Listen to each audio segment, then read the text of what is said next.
पावन अवसर पर मैं अपनी ओर से हरियाणा प्रदेश के लोकप्रिय मुख्यमंत्री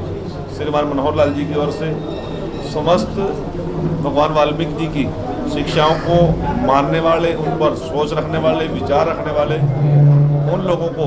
अपनी ओर से बहुत बहुत बधाई देता हूँ। 2 वर्ष पहले जो महाकाव्य महाग्रंथ की रचना की गई थी, आज करोड़ों वर्ष के बाद भी उसकी मान्यताएं ज्यों की त्यों समाज के अंदर है।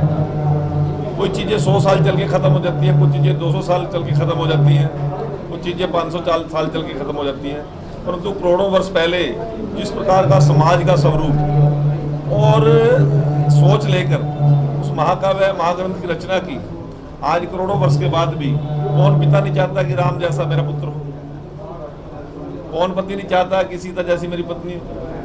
कौन भाई नहीं चाहेगा कि लक्ष्मण जैसा मेरा भाई हो, कौन नहीं चाहेगा कि हनुमान जैसा मेरा साथी हो। परंतु मित्रों,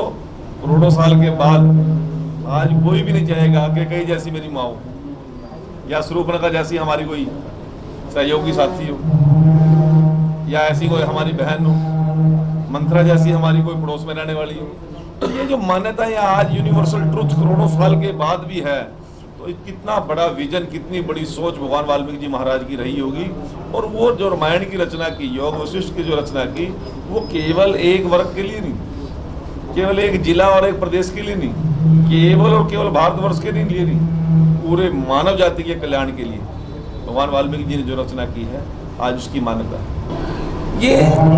प्रकटोत्सव कोई एक दिन चलने वाला कार्यक्रम नहीं है, ये तो प्रतिदिन प्रत्येक व्यक्ति को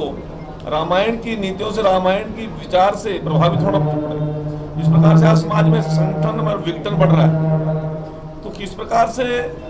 राम जी ने वन गमन करके कंदराओं में रहने वाले आदिवासी, भील, नट, इस प्रकार के लोगों को एक समाज में जोड़ने का काम किया। इस समरसता का इससे बड़ा उदाहरण नहीं हो सकता, समरसता का इससे बड़ा उदाहरण नहीं हो सकता। एक एक चौपाई में, एक एक बात में सार है, और जो लोग सार को समझते हैं और यदि समझ ले सार, तो पूरे समाज के अंदर समरसता का भाव बढ़े। तो इसलिए आज हमारे बीच में जो भ्रांति है कि केवल एक वर्ग जाति के भगवान वाल्मीकि जी महाराज, ऐसा नहीं है, पूरे मानव जाति के कल्याण हेतु उन्होंने भी सारी रचनाएं रची हैं। तो ऐसे महान व्यक्तित्व को हम सभी नमन करते हैं, और वर्षों वर्षों तक इन रामायण की प्रेरणाओं पर चलने की हम सबकी जिम्मेवारी बनती है।